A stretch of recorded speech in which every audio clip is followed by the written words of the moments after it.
of a shot of winning. We can beat anybody in the world, and I think we're going to win next Sunday.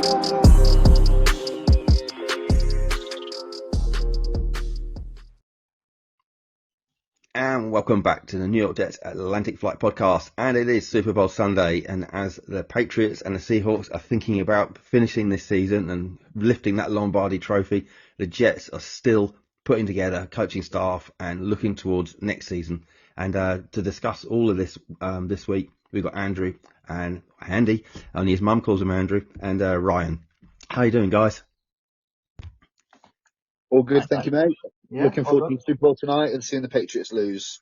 Yes. Yes, we've all got our Sam Darnold jerseys out of storage, ready to be worn tonight and give our poor lost son a little bit of love as hopefully he lifts a Super Bowl. I think it's fair to say any Jets fan not rooting for Sam Darnold, you just hop off the timeline, I think, because I think everyone, Jets related, I think everyone's pulling for Sam here, aren't they? Anyway. Yeah, I think we all want to see him do well. Nobody wanted to lose him, really, did they? But no, here we are. Here we are. Without further ado, let's get into this. We mentioned this the other week. We do have a new DC defensive coordinator, but I will say, and we'll just skate over this because we have done this before. He is a defensive coordinator in name only. And talking of name, there's a bit of a dispute on how you actually pronounce his surname. I think I'm going to go with the former here, Brian Duker, not Ducker. Anyway, he is, because as we all know now, Aaron Glenn is going to be calling the plays. So he is the DC / head coach of the Jets now. So the resume, he is a rising 36-year-old defensive mind. He spent the last 2 seasons, as we know, the Dolphins passing game coordinator and secondaries coach. He's worked under Aaron Glenn before in Detroit back in 21 to 23. Duker's rise really started at the bottom, and he's worked his way up. And he's been a defensive intern for the Browns in 2015. He's worked for 6 different NFL teams in just over a decade. So he's got experience, but he's always been on the move. During his time in Detroit, he was credited, and this is quite impressive, with the rapid development of young stars like Brian Branch and Kobe Joseph, proving he has that Midas touch for young secondaries. That is something that we absolutely desperately need. So, guys, have you got anything to say about Duker? I don't know, we've talked about this before, but we don't really know too much about him other than that, do we? I think he's, Glenn's going to be calling the plays. It's going to be Glenn's scheme. He's just going to be the install guy, isn't he? So, as long as he can coach the boys up and he can install the defense correctly, then great. But I don't think we're pulling up any trees with this, are we? No, not at all. But as I say, there is some upside with his working with some of these players. I mean, you could argue that those players were always going to be developed, whoever was doing it, but obviously, Glenn sees something in him. Right, we'll get on to the next coach, who I'm super excited, and judging by the reaction on social media, most Jets fans are absolutely thrilled with this. And it's a D-line coach, Carl Dunbar. And when you look at what he's already got to work with, the first post I saw was Will Parkinson from Badlands. Joanne Briggs, All-Pro, his first reaction to the news that Carl Dunbar had signed. And Carl Dunbar really knows his stuff. He's a veteran coach who spent the last 8 seasons with the Steelers. This is his second stint with the Jets, having coached the D-line from 2012 to 2014. Before he committed to a football full-time, Dunbar utilised his criminal justice degree to serve as an undercover narcotics officer for the Opolis Police Department. I probably slaughtered that name. I just thought that was a little fun fact to throw in there, seeing as Lavernius Coles has now joined the police force as well. He's an architect behind some of the league's most feared units, including the famous Williams Wall in Minnesota, which led the NFL run in defense for 3 straight years. And guys, I'll come to you first, Ryan. Carl Dunbar, what do you know of Carl Dunbar? What do you remember of Carl Dunbar? Well, unfortunately not a lot, because he was coaching the Jets before I was a fan of the Jets. But look, he's been with the Steelers for 19 seasons, whatever that is. I mean, that's an incredible tenure there anyway, working under Tomlin.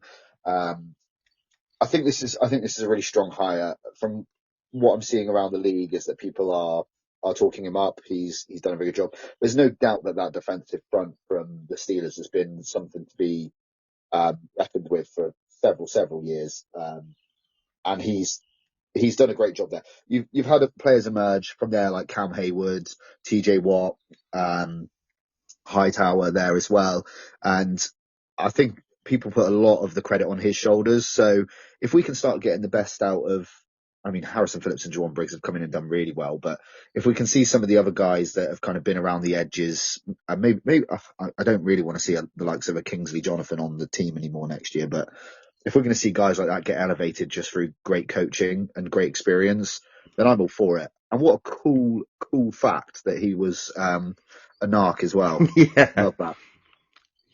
Andy. Yeah, I'm excited to see him come back, because I'm like you. I remember those days back when he was here last time, and what I think is cool about it is this is the first hire that's really kind of, for me at least, it's given me a real kind of clear idea of what I think the Jets are going to be doing with the scheme next year, because I think it's kind of a huge signal that we are probably transitioning back to a 3-4. Because that's what he's been doing where he's been in the past. It's what the Jets were doing when he was here, and we've kind of thought that Glenn was going to go that way anyway. So yeah, I'm quite excited now. It's the first one that's given us a proper kind of insight into what we're probably going to see from the team, and excited for when we talk about free agents later, because that kind of it tells us what we're going to need to be looking for. Yeah, really good point. Ryan, it is very much looking like we are going to be going to this 3-4 base defense. Obviously, we've seen what he's done in Detroit, and quite often we do run this hybrid set, but it's primarily going to be running out of that 3-4, which is going to put even more emphasis on who we are playing in that front three, and what we are looking for in linebackers, obviously in free agency and particularly the draft, isn't it? Yeah, I think it's going to dictate a lot, and we're all speculating, we're all mock drafting at the moment, and I feel like going to a 3-4 front will suit us better. I don't doubt that. We've just got to nail the personnel there, because I think right now we've got a lot of guys that, certainly in the front seven, that probably won't be able to transition to that in the best way. Like, they won't be the best versions of themselves going into that situation. They'll be changing positions, changing roles. And I'm not convinced that some of these guys are capable of doing that. But I think for the good of the defense and for the good of the team going forward, this is absolutely the right move. And I think it gives us a lot more flexibility and a chance to really produce an identity for this defense as well. Timmy used the word a couple of weeks ago about an identity for this defense, and I'd love it to be just pure aggression and out destruction in the front three, and the next four kind of just backing that up with some really aggressive athleticism as well. And that's really where the 3-4 kind of lends itself, is that real power up front and being able to move bodies. So yeah, I think it's a good thing. I think Dunbar is going to be a great hire for us. He's got so much experience, and like you said, that like we're all finally excited about one of these hires, and the fact that they're dipping into a successful coaching tree that's lost its head coach.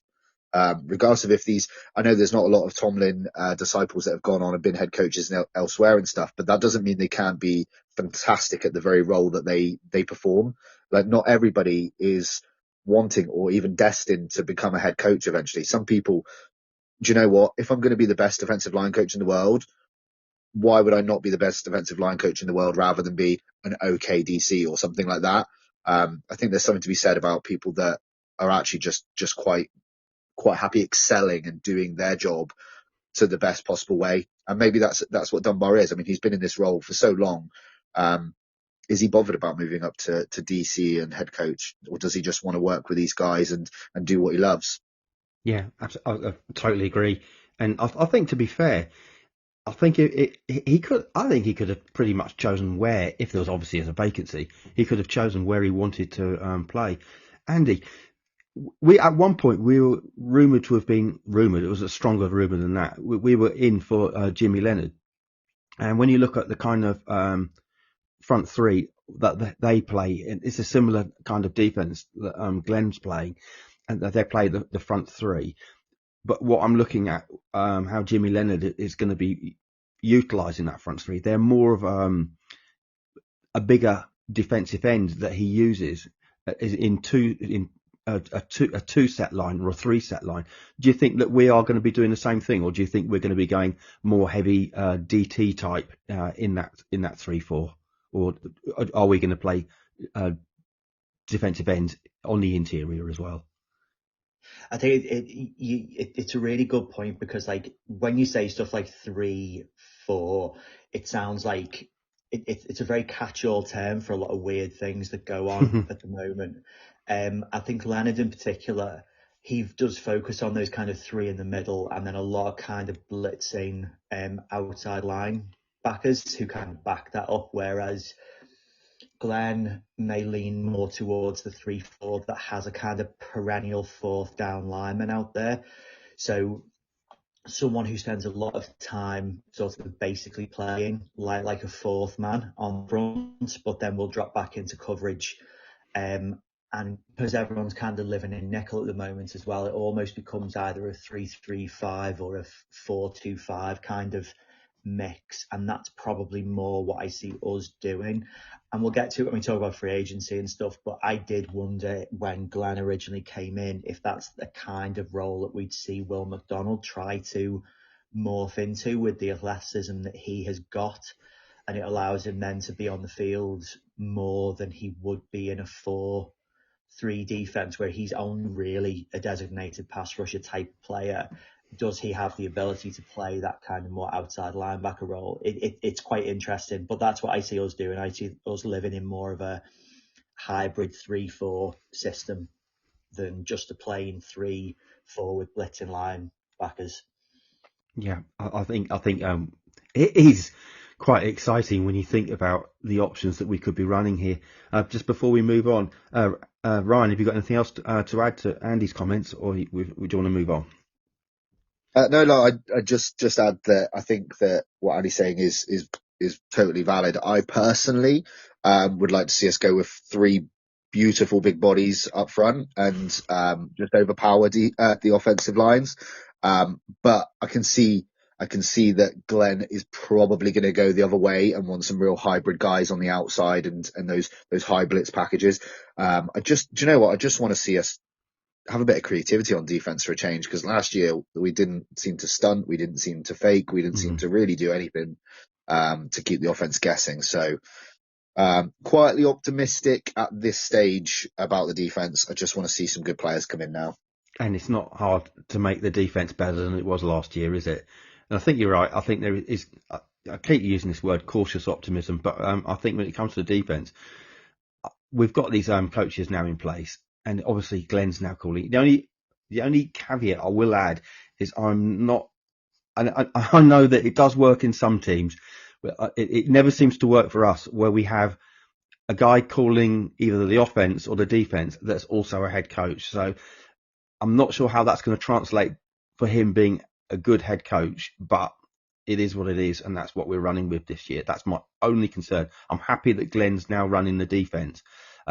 I'm not that happy that Duca is his assistant DC. I would have preferred someone with a little bit more experience, but it is what it is.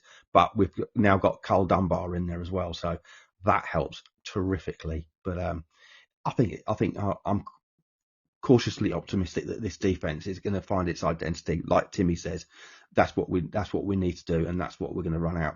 And again, when we get into free agency, and obviously what the draft nerds are going to be telling us, who we could be taking as well on defense, I think there's going to be some exciting times ahead, and we've got every chance of fixing this defense either this year or certainly by next year as well. So we've got other coaching hires as well.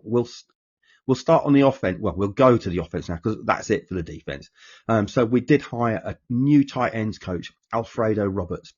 Again, I didn't know too much about this guy, so I've had to Google what I know, and so here it is. He's a 22-year NFL coaching veteran, not 22-year-old, but he's been in the NFL 22 years. He spent 5 seasons on Mike Tomlin's staff in Pittsburgh, so there's that connection again. He's a Super Bowl pedigree coach, and as a player, Roberts was a blocking tight end for the Triplets, aka the Cowboys winning 2 Super Bowl rings, helping Emmitt Smith lead the league in rushing. So he has played at the top level, so he does know what it takes to win. He's a member of the legendary 1987 Miami Hurricanes team that went 12-0 and won the Natty under Jimmy Johnson. So this guy's always been around championship caliber teams and people. So, guys, Ryan, do you know much about Alfredo Roberts? I really don't, to be frank. What you rattled off there, though, is a strong resume. I think that, again, it's the Steelers tree, isn't it? If we're going to go with some coaches, I know it's a bit different as OC to what DC, but if we're going to go with a bit of less experience in some areas, then I don't hate going with these guys with a loaded career, but Timmy said something the other day in our group chat that, or it might have even been Andy, to be honest, but that I know Steelers haven't had any tight ends that you'd look back over the years and think, wow, they've totally lit it up. They've been at MVP level or anything like that. But the reality is they've also had some really good blocking tight ends. They've had tight ends that have come in and done their jobs. And I think that with the skill set we've currently got in our tight end room, I think he fits really well to that. So, I mean, if we can get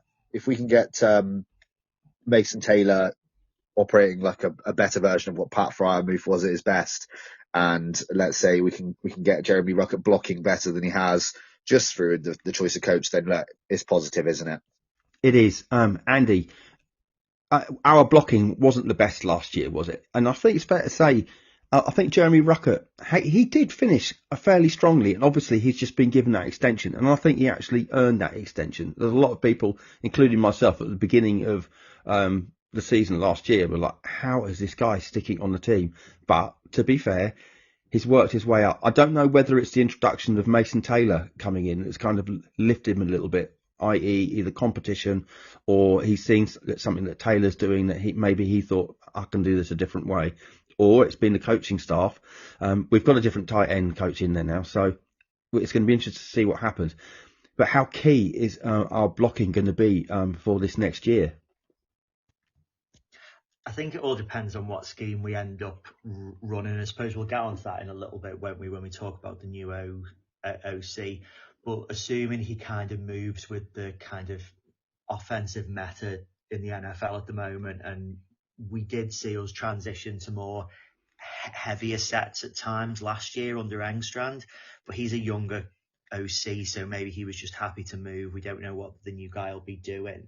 But yeah, like you, I think we all talked about it last off season, is that we had no idea how Ruckert was managing to stick on the team, whether he had photographs of someone or he knew people were on a certain list that's going around at the moment.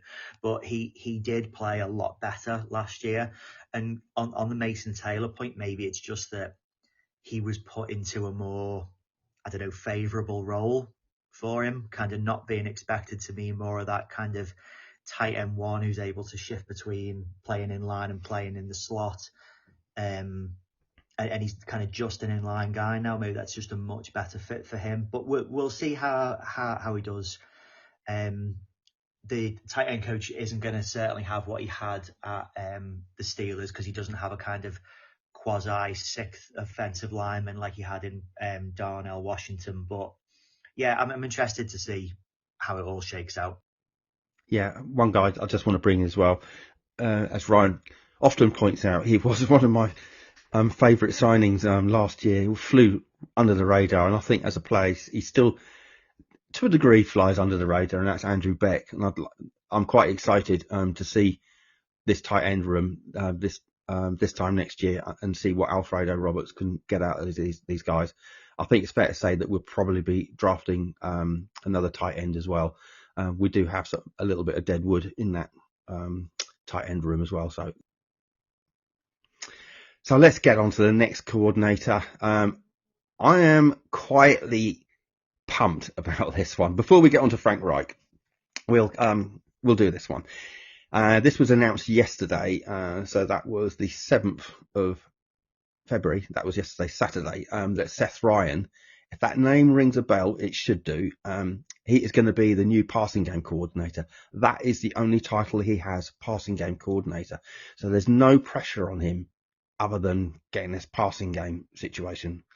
And this is for the offensive side of the ball, not the defensive side of the ball, which is interesting. So Ryan spent the last 5 seasons on the Lions staff, so there's that connection again, but most recently as an assistant wide receivers and tight ends coach. So again, we've got that crossover, tight ends and wide receivers, which I like. Some fun facts about him. Ryan is a 3rd generation legacy. Seth is the son. This is where you might have heard of him before. And now this is making me feel really old because I can remember this little lad at a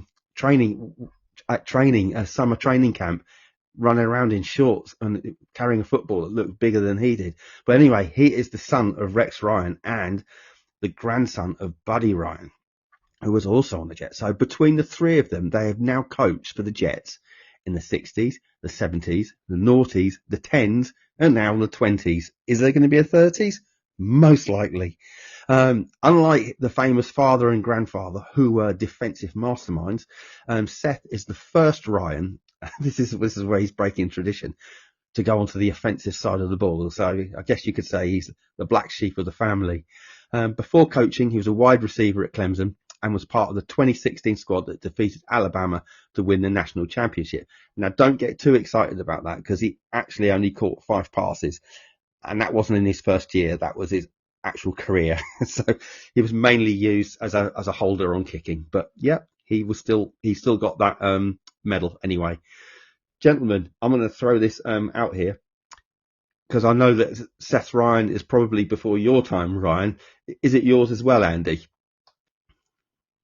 Yeah, it certainly, if you like watching people at training camp and stuff like that. All I was going to say is if he's only caught a handful of passes, he's going to have a lot to talk to Arian Smith about, and that's kind of my only quip about the whole thing. I haven't had a chance to read much on him yet. But like you say, it's exciting to have a Ryan back in the building. A lot of people wanted Rex in as the head coach last year, so maybe this will mollify people a little bit knowing that someone from that family is back on the job. Yeah, I'm quietly happy about this, as I say, and I know we talked about this off air. There's a lot of people that wanted Rex Ryan to come back in as well, so this kind of fills that void, if you want. We do have a Ryan on staff now, don't we? Yeah, I think the only thing I was going to say on it is that we talk a lot about players that come through as sons of coaches and how they understand the X's and O's very differently. This guy's come from a family that all do the X's and O's very well. And if he's been brought up with some of the best defensive minds that the game has seen, then as an offensive guy, hopefully he's going to see some of those looks and be able to scheme around that with his tight ends. But he's passing game coordinator, isn't it? Yes. But yeah, I don't know what to make of it yet, but the signs are positive. It's an upwards trend. So this week's been quite uplifting, isn't it? I mean, we've been going through the rigours as Jets fans, but we've got Seth Ryan, we've got Carl Dunbar, and I think people are settling into the fact we'll move on to Frank Reich as well. That Frank Reich is probably exactly what we need in a steadying influence in that locker room and in that coaching staff, and especially on game days. So I touched on this earlier on. The thing that I wasn't particularly happy with was Duca being the DC in name only, and obviously Aaron Glenn having to be a head coach as well. But you've got someone that's been there, done it. Okay, there's been times when, he has been fired and things haven't gone well, but he's been in the NFL a long time. For all intents and purposes, it looks like Frank Reich has come to the Jets maybe to do Aaron Glenn a favour. Don't know. It'll come out in a biography at some point. But anyway, I'll just go through a little bit about Frank Reich for those that don't know. He's a former head coach of the Colts and the Panthers. Reich won a Super Bowl with the Eagles he was an OC in 2017, but most recently he served as a senior advisor for Stanford, and I think he was quite happy in Stanford. I would be happy being an advisor at Stanford. This is going to be a teammates reunion because Frank Reich and Aaron Glenn were actually teammates, in case you didn't know, in 1996. Reich was the starting quarterback after Neil O'Donnell went down, managing to injure himself in warm-ups, while Aaron Glenn was the starting cornerback and at that point a rising star. But long before he was a coach, Reich orchestrated the largest comebacks in both college football history at Maryland, the Terps, and NFL postseason history, unfortunately for the Bills, a record that stood for 30 years until 2022. He is a Jersey native. He was born in Freeport, New York, and Reich grew up less than 50 miles from MetLife Stadium, making this his true homecoming. So that's all I've got for Frank Reich in a nutshell. The other thing that I like about Frank Reich is when he's game planning as an OC, it can change from week to week based on strengths and weaknesses going forward. So I don't think we're going to have a particular scheme that is set in stone. And now when you're looking at the recent hires, it's kind of pointing to a particular way that we're going to be running the ball, passing the ball. Andy, do you want to take this first? How do you think Frank Reich is going to approach this offensive scheme? It's hard to kind of think about it, to be honest, because he's had that little break, which is sometimes good for guys who reach a certain point in the league and aren't successful, and they kind of have to take a step back. And so I'm really interested to see if he comes back with what we've seen before when he was with the Colts, or if he comes back a little bit re-energized and trying to throw some new things in. What I'm quite happy about with Reich is we are not in a position where we were going to be able to attract kind of the young up and coming OCs when we don't have a quarterback and don't really have a pathway to getting that kind of longer term quarterback. But Reich has a lot of experience there in kind of working with what he's got and trying to get the best out of middling quarterbacks and kind of bridges, because it feels like that's all he had for the longest time. And to your point as well about Glenn calling the defense, while I don't like how we got to this point, I think if Glenn has made that decision, then it's really good that he's got someone with that level of experience and kind of trust that you can have in them to kind of just take that side of the ball and just kind of own it, versus someone who might need more support from a head coach. So yeah, that's kind of my thoughts on Reich in a nutshell. Yeah. Ryan, on the back of what Andy's just said there, with that situation about having experience on that sideline, I have a funny feeling that was one of the attractions of Steve Wilks, and we saw what happened with Steve Wilks. But I think one of the tick boxes that got him the hire was he had experience as he's been a senior defensive mind. He has been a head coach in previous years as well, and I think that factored into him getting hired and the help that he could have given Aaron Glenn, but it didn't work out, did it? No, and I mean, there is shades of similarities here to that, because look, he is an experienced coach as an offensive coordinator and as a head coach. He's got a bit of a mixed history. You can easily look back and go, oh, here's some highlights, here's some not so highlights, and I think a lot of that has a real synergy with what Wilks was. But it is the right process.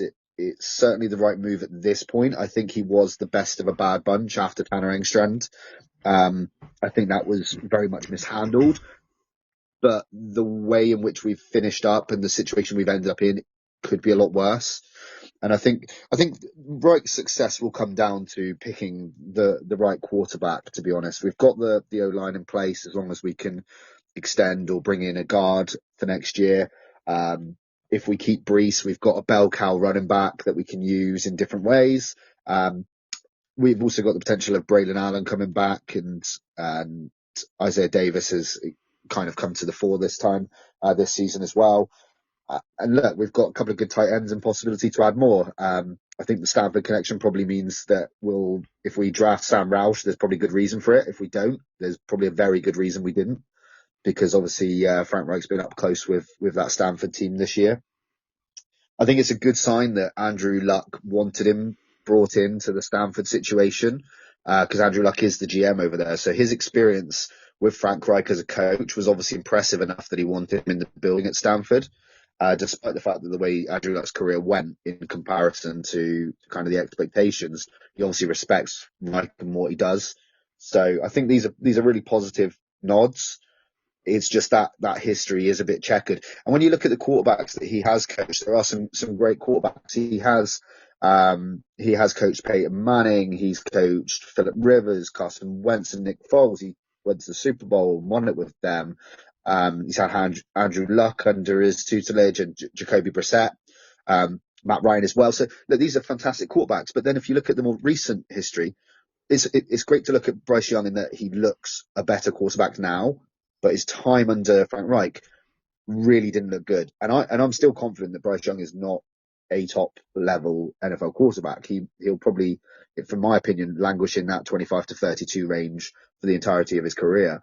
But I just think that there's a real yin and yang to this guy's career, and we've just got to nail that quarterback that is going to fit what he wants to do, and suit us going forward, because he traditionally has preferred a sort of passing West Coast offense, but with a bell cow running back. And if we can nail those two positions, whether we keep Brees or not, then yeah, I think we're good. Yeah, that's what I've got on Reich, to be honest. So you bring up quarterbacks, what kind of quarterbacks he's worked with. Do you think now that this changes? Because I think when we were with Tan Engstrom, we were probably looking at primarily a pocket passer of a certain stature as well, of a certain height. Obviously, if you're a pocket passer, you need to be a little bit bigger than the 6'2", 6'3" mold. So do you think this is going to now change? We'll segue this into what we are looking for in free agency. Does this change the kind of quarterback that you think we're going to be looking at now in the draft, or not this year, or maybe next year? I'm not really sure, to be honest, because obviously when we first signed Fields and Tyrod Taylor was kept on, and I think you could look at it and go, okay, well, they want a guy that can throw the ball but has huge upside moving the ball with his legs. And as the season kind of evolved, it certainly looked like that wasn't working. That wasn't functional within our offense for whatever reason. I think everything's still on the table. I think that we're probably looking at someone that can move the ball downfield. But I think that certainly the ability to extend a play when it's breaking down needs to be there. I don't think that Reich will necessarily want a traditional pocket passer in this scenario. But look, I mean, what do I know?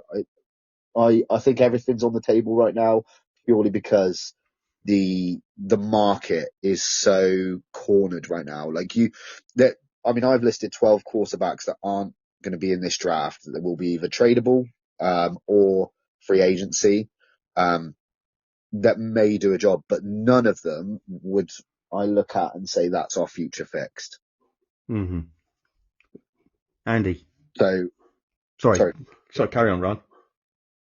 No, I was literally just going to say. So I think that we're pretty much sticking a finger up in the air and hoping to catch the wind in the right direction. But at the moment, there are a lot of options. Just none of them are that exciting.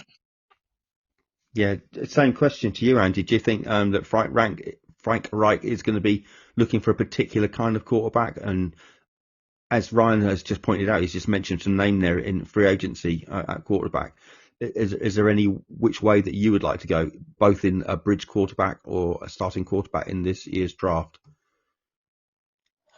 Yeah, I don't think our starter will be on the roster this year, either from free agency or from the draft. Our long-term starter anyway.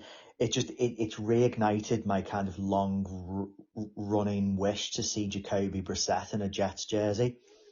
And I know he's not available. It would be via trade. And if the Cardinals are planning to move on from Kyler Murray, it probably becomes even less likely that Brissett is available.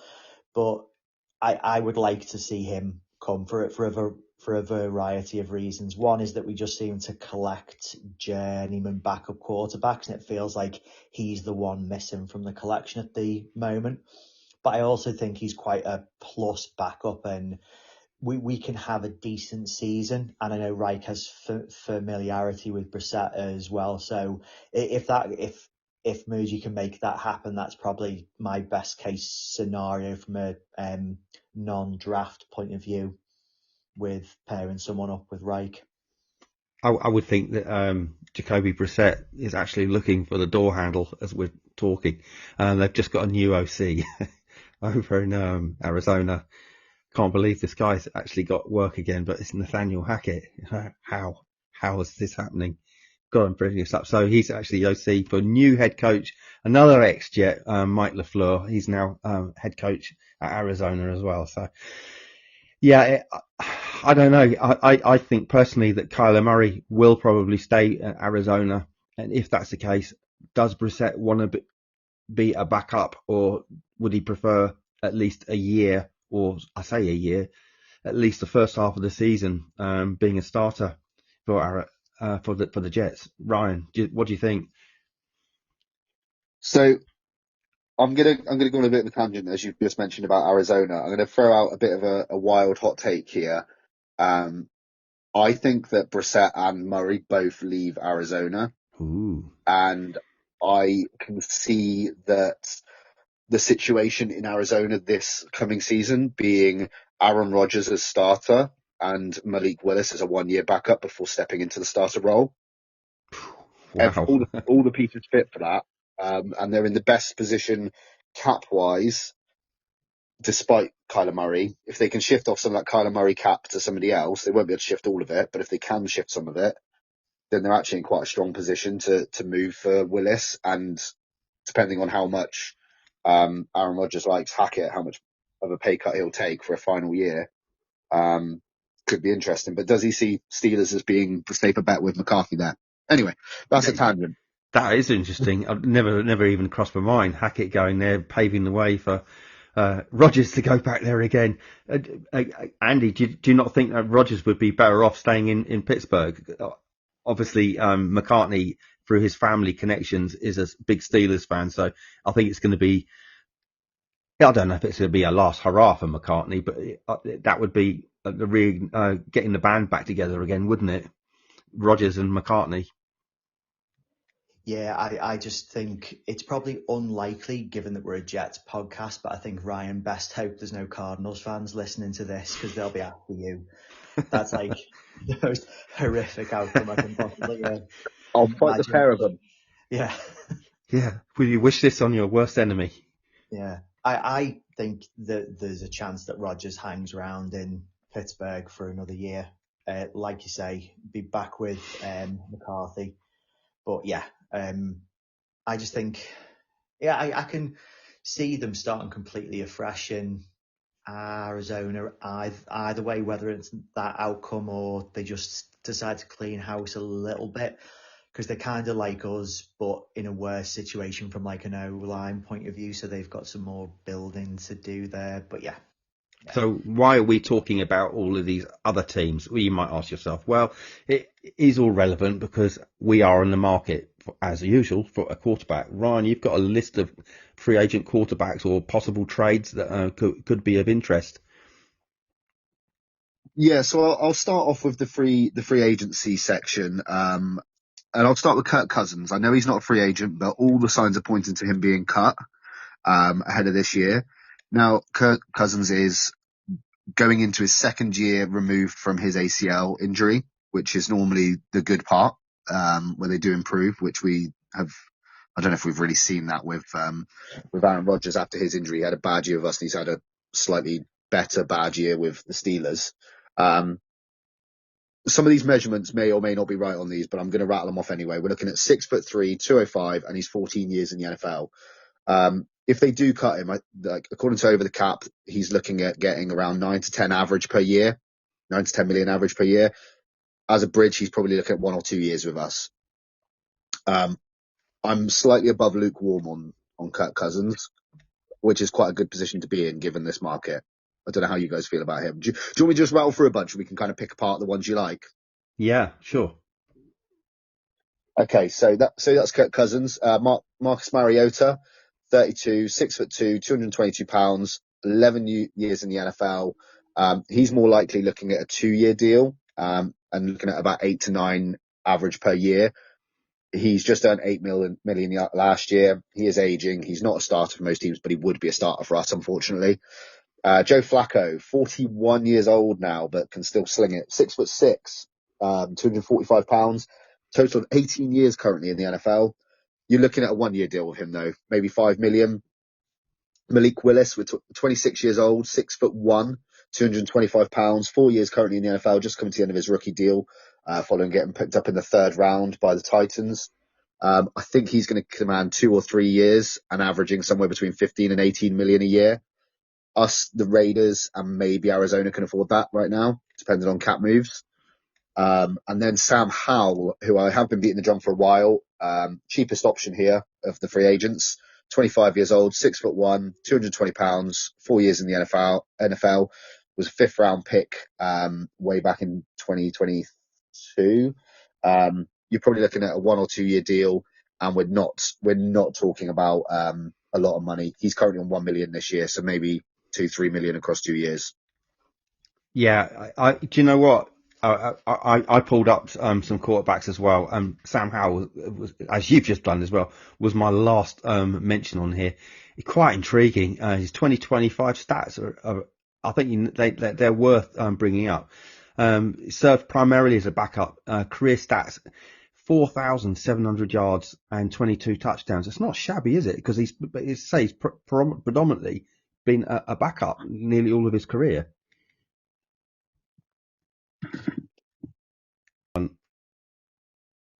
The reality with Sam Howell is he's very, very low risk. The odds of him actually turning it around at this point are quite slim. But people would have said the same about Sam Darnold having gone from us to the Panthers to the Niners.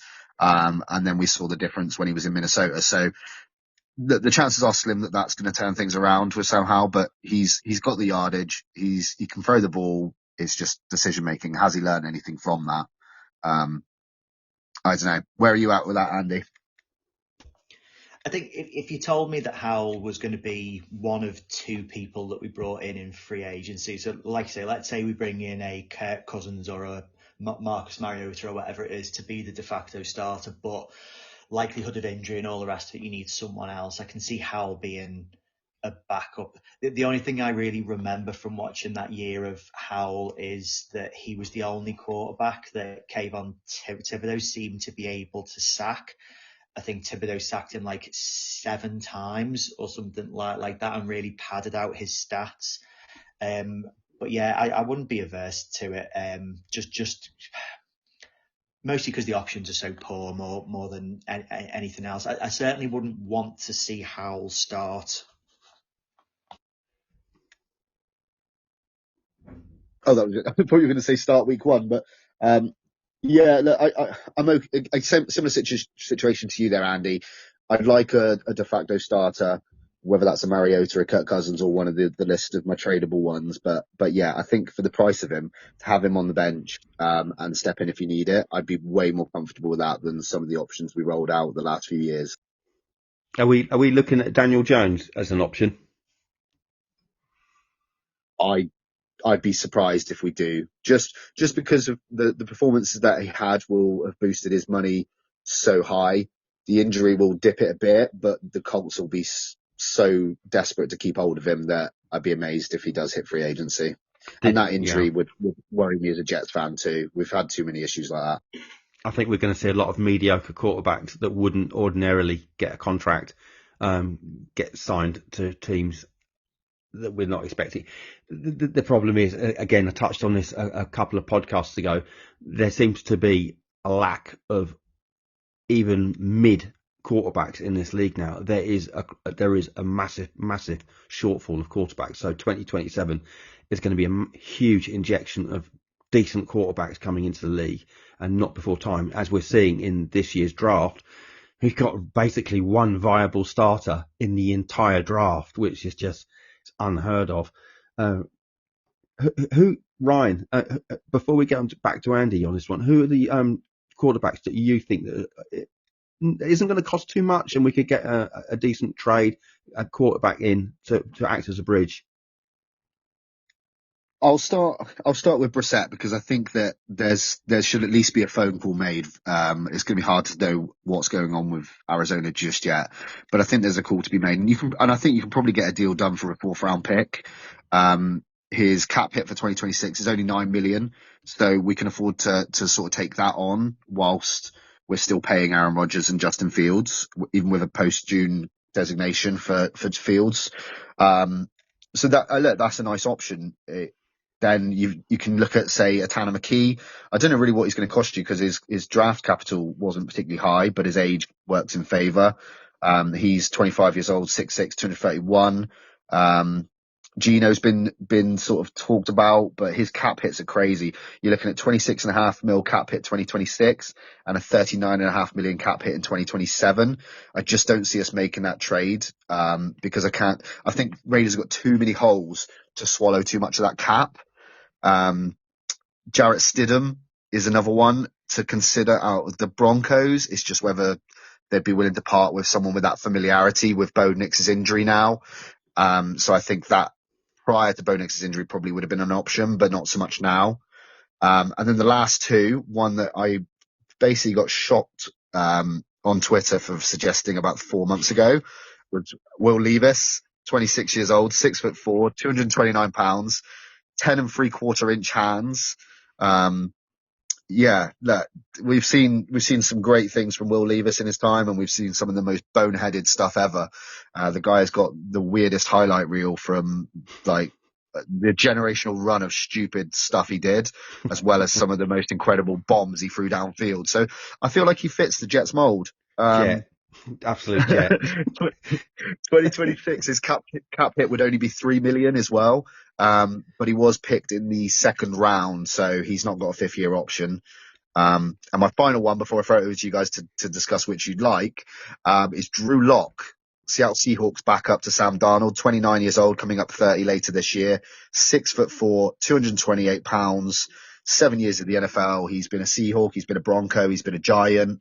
He had an incredible game for the Giants, where I think he threw like 5 passes and ran him for 2 as well, or something crazy like that. Him, I think you're probably looking at around 4 or 5 pick again. You're probably going to extend him for sort of 2-3 years. I can't remember his cap hit. I didn't jot that one down, but again, it's going to be minimal. I think you're probably looking at around 6 million. I've got a couple of things I want to throw to you here, Andy. Ryan's just touched on this. I don't think it's going to be a surprise that the Raiders are going to select Mendoza as number 1 overall, which then you have to ask the question, what happens with Geno Smith? And again, I hear what you're saying there, Ryan, about the cap hit. If they trade him, it's going to be, did you say 26 mil cap hit? It's going to be a huge cap hit. But, and as you've rightly pointed out, the Raiders have got massive holes all over. They're going to be looking to try and clear some of that cap. They're going to be looking to pass on players, or they're going to try and straighten their cap out. I think they've got quite a, I'm not quite sure what they've got in cap, but I think they've got quite a bit of cap. So my question, Andy, is, do you think that there's a chance that Geno could come back to the Jets on a discount and the Raiders end up picking up part of the tab?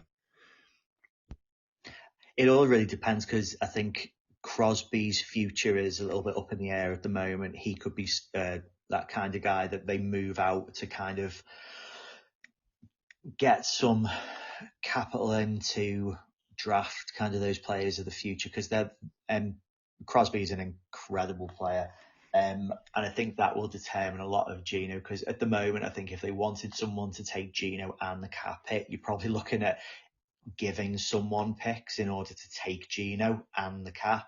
Whereas at the moment, you can have him as, he's instantly one of the kind of better backups in the league to kind of sit behind Mendoza or to potentially start for him if they're not happy he's ready to be the guy. I personally don't see it happening, just because we wouldn't take on that additional cap, I don't think. Yeah, there's one name, and I know that Ryan was saying about being shot for talking about Will Levis, but I'm not surprised that you didn't mention it, because you'll probably get shot for mentioning this name as well. But Anthony Richardson will obviously be up for trade discussions this year as well, given that he's never really performed at all. But is he someone that you'd consider for maybe a 6-rounder? Yeah, I think it could probably be last chance saloon for him as well. I think Jet Nation might have a meltdown if that actually happened. But for me, right, before I get back to Ryan on another question, for me, the quarterbacks that have been mentioned so far, I think my first option would be Brissett, and my second option would actually be Locke as well. Again, Brissett, you could probably keep him more than just the one season, especially if you get a quarterback in 27, or if we do take a quarterback indeed in this year's draft. But I think Brissett would be a good bridge quarterback, and obviously he's worked with Frank Reich before as well. So there's that connection there. Ryan, I've got a question for you, because obviously we've got still some quarterbacks on the team. I have a funny feeling that Tyrod Taylor is going to be sticking around. Again, you can't have him as QB2 because QB3 will end up playing, because we know he can't stay healthy. But we've got Justin Fields still on the team. He's still got a year left of his contract. What happens with Fields? Could we use him as a trade bait, or is he just going to get cut, do you think? It's a difficult one. I do want to quickly touch on the Anthony Richardson thing, though, because as the resident Gators fan, if we're going to spend a sixth, I would sooner spend it on Taylor Green or Cole Payton, because I think there's just more upside with them. Anthony Richardson just looks a bit like an out-and-out athlete, more than an actual quarterback, and can't stay healthy either. But Fields, we can't really cut him pre-June, so you have to designate him as a post-June first cut if you're going to cut him, because it just works better on the cap. I don't see anybody trading for him. I honestly, I mean, this is a bad field of free agency quarterbacks, and yet we're still looking at these guys over Justin Fields. So I imagine everybody else is doing the same. I don't think anybody has seen anything from Fields in the last year, and you can blame the Jets for that if you want, but I'm pretty sure it's been an issue his whole career. He had his most success year one because people didn't know how to handle him, because he was able to run. And now they know a bit more what he's about. He's very easily figured out. So I don't think anybody's trading for him. And I think we have to cut him. I don't think you can keep him sitting on the roster, given the way the end of the season kind of unfolded with his sore knee that meant he couldn't practice, and his unwillingness to maybe do something of a dual role or anything like that. And also the lack of responsibility he took in the media as well. I just feel like he's not either not self-aware, or he's a bit of a dick. Sorry, excuse my language. Sorry. I think because the accountability wasn't there, people ask him if he was worried about keeping his job or not. And it's just like, no, I'm not. No, I'm just going to keep doing what I'm doing. No, that's not how this league works. You have to work on the things that aren't working, and you have to be accountable to it. So yeah, for me, it's a June 1st cut for Fields, and he's gone.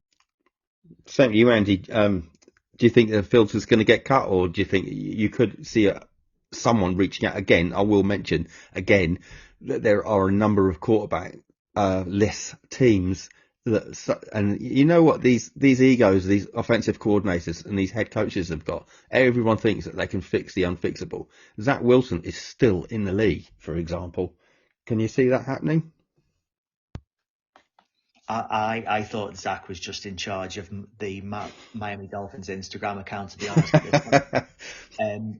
I don't think anyone's interested in Fields. I think he gets cut. Like you say, I think someone will still sign him. I think he'll end up a backup somewhere or a third stringer for a team that maybe that adds to the Cardinals' woes that Ryan has put them in with the QB room he's putting together for them. Maybe he's QB3 in that team. But yeah, he won't be the starter anyway. Righty. Okie dokes. Well, I think we've just wrapped up. We were going to get into other free agents that we were going to be looking at, but we've run out of time, so we're going to have to address this at another time. Gentlemen, you are both draft nerds, so tell us what is happening on the draft nerds this week. So this week we're going to be, Ryan, Timmy and I are going to be looking at tight ends. We're not focusing on the top end of the kind of Kenyan Sadiqs of the world, just because this tight end class has quite a lot of depth to it, and particularly with us being more jet focused as well, it made sense to look at the kind of late day 2, early day 3 groups of tight ends. So yeah, hope everyone can tune into that, because I'm really looking forward to talking about the guys we've picked out. Yeah, it was a super popular episode that we did last year on tight ends as well. So yeah, Ryan, draft nerds this week, what are you talking about?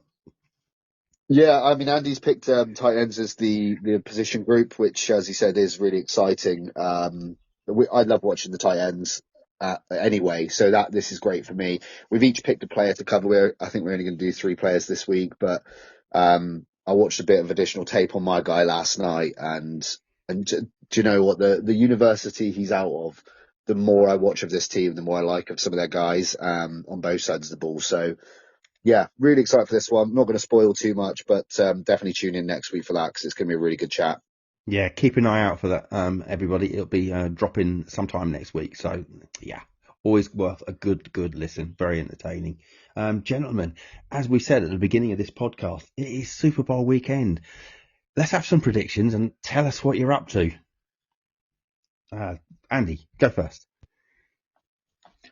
So unfortunately, I couldn't get the day off work, so I'm going to be watching this one at home after trying to get a couple of hours sleep beforehand. So nothing exciting for me.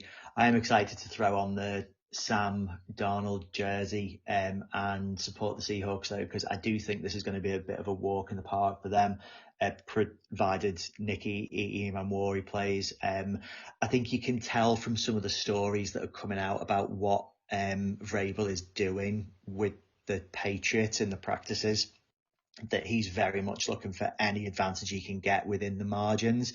Stupid things like playing the Super Bowl halftime show music in between practices, because I think they've watched the tape and are very much like, we might be screwed, so let's try anything we can to gain a small advantage here. I think it's very much just going to be Seattle all the way. Yeah, I have a funny feeling. And by the way, I'm totally with you. I cocked up big time. I forgot to put a holiday in for Monday, so unfortunately I'm working as well. But like yourself, I'm be rocking the Sam Darnold jersey. Funny thing, I was wearing my Sam Darnold jersey yesterday, and there was a Patriots fan in his TB12, and just got chatting to him briefly. He was an American as well, so I can give him that. And he thought it was a bad omen that he'd seen a Sam Darnold jersey in Sainsbury's. So let's hope that happens.